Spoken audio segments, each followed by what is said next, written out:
शांति। ओम शांति। ओम शांति। आज हम बात करेंगे कि अपने ईश्वर को, बाबा को घर का मुखिया कैसे बनाएं। तो सबसे पहले तो आप पूरे दिन में मन बुद्धि के विमान में बैठकर बिना टिकट, बिना पैसे, बिना मेहनत के कभी आप परम धाम चले जाएं और ईश्वर के साथ रूह रिहान करें। कभी ईश्वर को, बाबा को बहुत मीठे से निमंत्रण दें और बाबा को बोलें, बाबा आओ मेरे साथ, कुछ देर हम गपशप मारेंगे। आप स्थूल वतन में, इस साकारी दुनिया में आकर कुछ समय के लिए मेरे पास आकर बैठें। तो बाबा बंधा हुआ है हमारे बातों में और हमारी कहने पर।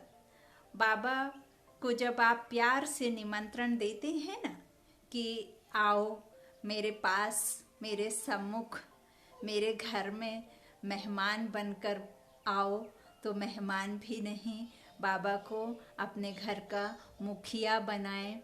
ठीक उसी तरह से जैसे हम अपने घर में अपने बड़े बुजुर्गों को अपना मुखिया समझते हैं, तो हम अपने परमात्मा को अपने घर के माता पिता के बड़े बुजुर्गों का भी मुखिया, वो ऊंच बेहद के बाप को अपने घर का बना लेते हैं या उसे सब कुछ अपना सौंप देते हैं, तो सही मायनों में ईश्वर सब कुछ हमारा अपने में लेकर, अपनी जिम्मेदारी समझकर वो हर वक्त आपकी सेवा के लिए हाजिर हो जाते हैं। आप ईश्वर को बहुत प्यार से, ठीक उसी तरह से जैसे आपका कोई घर का मरीज हॉस्पिटल में एडमिट होता है, तो अब आप डॉक्टर के ऊपर पूरी तरह से विश्वास करके उसे पूरी तरह से अपने घर के एक पेशेंट की जिम्मेदारी सौंप देते हैं और उस डॉक्टर को खुदा के माफिक देखते हैं कि अब तो सब कुछ आपके हाथों में है। और हम अपने पेशेंट की सारी जिम्मेदारी उस डॉक्टर को सौंप करके हम क्या करते हैं, सिर्फ और सिर्फ ईश्वर के ध्यान में लग जाते हैं। ईश्वर से प्रार्थना करना या ईश्वर के से हम अपने उम्मीदों को बताना, बाबा से, ईश्वर से हम अपनी जो भी बातें होती हैं उससे हम कामना करना शुरू कर देते हैं। किसके लिए? उस पेशेंट के लिए, उस मरीज के लिए। ठीक उसी तरह हम अपने परमात्मा को अपने घर के एक एक परिवार के सदस्य का मुखिया बना दें। क्यों? क्योंकि वो बापों का बाप, पतियों का पति, हमारे बच्चों का भी वो पिता, हम सर्व संबंधों का जो हम बंधन में हैं उन सब का वो पिता है। वो सबसे ऊंचते ऊंच मुखिया है। आप उसे अनुभव करें, लौकिक जीवन में आप उसे अपना सब कुछ समर्पित कर दें। बाबा को बहुत प्यार से नीचे बुलाएं और बाबा को सम्मुख देखें, जैसे कि आप पिता को देखते हैं। ठीक उसी तरह से उसे सामने बैठा हुआ देखें। जैसे हम मन से जब किसी को याद करते हैं ना, तो हम जब मन से याद करते हैं किसी को, तो आप 100 लोगों की भीड़ में भी ऐसा महसूस करते हैं कि वो आपके सम्मुख बैठा हुआ है।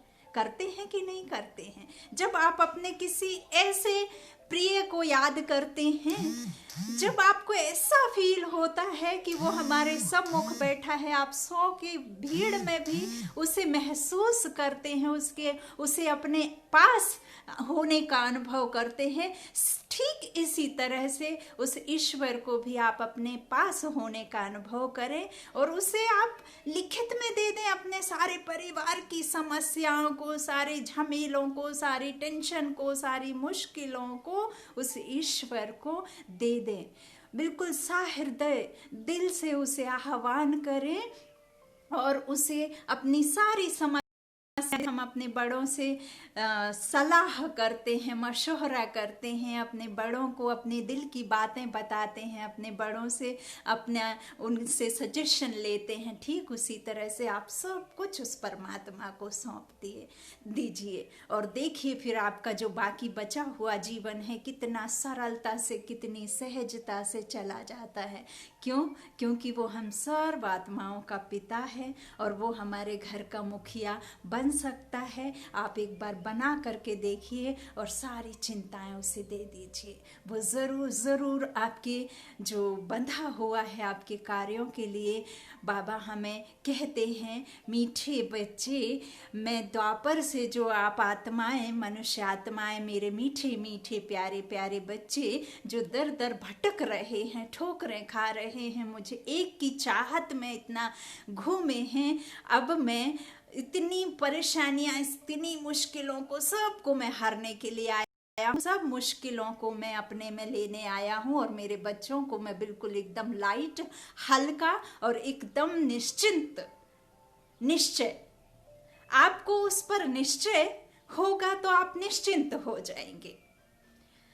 आप उसको सच्चे दिल से अपना सब कुछ सौंप देंगे। जो भी हम इन स्थूल नेत्रों से, इन आँखों से छू कर देख सकते हैं, इन आँखों से हम जो भी चीज़ें देख रहे हैं, जो छू कर महसूस कर सकते हैं, चाहे वो धन हो, बच्चे हो, परिवार हो, माता पिता हो, रिश्तेदार हो, जो भी हो, सब कुछ उसे सौंप दें। क्यों?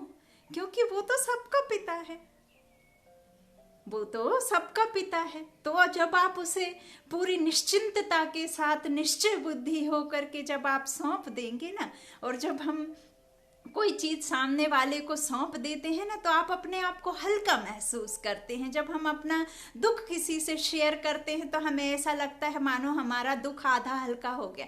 तो ये तो स्वयं सर्वशक्तिमान पिता हैं। यदि हम ईश्वर के हवाले अपना सब कुछ कर देते हैं तो आप यकीन मानिए, जब हम नॉर्मल मनुष्य आत्माओं से कह करके खुद में हल्का महसूस करते हैं, तो क्या हम परमात्मा को अपना सब कुछ देकर, जो इस विश्व का करता धरता करण करावन हार पिता है, यदि आप उस पिता को, उस बेहद के बाप को सब कुछ सौंप देंगे, तो क्या वो आपका दुख दर्द लेगा नहीं? क्या हल्का नहीं करेगा? क्या आपकी मुश्किलों में सहारा नहीं बनेगा?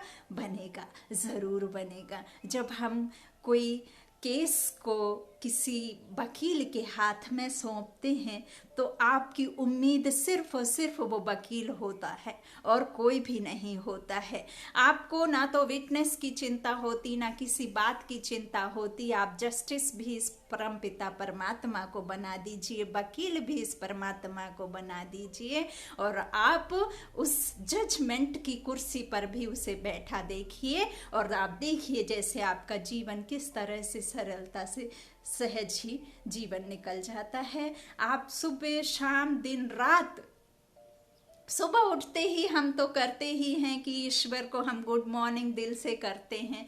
तो आप कुछ इस तरह से कुछ समय ईश्वर के साथ मन बुद्धि के विमान में बैठ जाइए और वो परम धाम की यात्रा पर निकल जाइए बिना किसी परेशानी के, और ईश्वर के सम्मुख हो वो 100 सूर्यों से भी तेज रोशनी वाला वो सर्व कल्याणकारी, विश्व कल्याणकारी, करण करावन हार पिता के सम्मुख आप आत्मा बन, फरिश्ता बन उस परम धाम में बाबा से मिलन मनाएं और कुछ समय के लिए बाबा को नीचे बुला लें। इस तरह से आप अपने 24 आवर्स इंटू 7, 2400 घंटे बाबा हर वक्त अपने बच्चों की बात सुनने के लिए तैयार होता है। उसे किसी भी ऐसा कुछ भी नहीं है कि ये जो कवरेज है ना, सीधा किसी मनुष्य आत्मा के थ्रू नहीं, किसी संत महात्मा के थ्रू नहीं,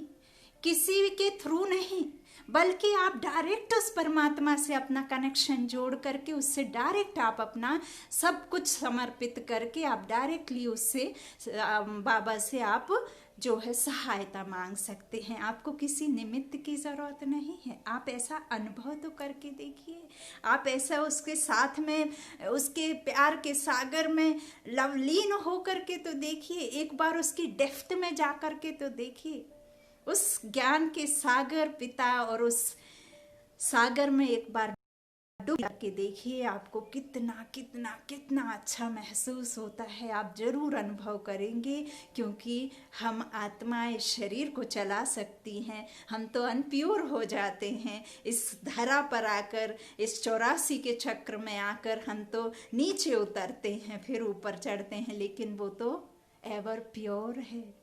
वो सर्वशक्तिमान पिता को कोई गति सदगति दुर्गति की बात नहीं है। वो तो एवर सुप्रीम सोल पिता, सर्वशक्तिमान पिता, जिसमें कोई दाग नहीं होता, क्योंकि वो जन्म मरण से न्यारा होता है। उसकी गति सदगति का कोई वो नहीं होता है। हम आपके ऊपर में डायरेक्टर क्रिएटर हैं, लेकिन उस परम पिता परमात्मा के ऊपर कोई डायरेक्टर क्रिएटर नहीं है।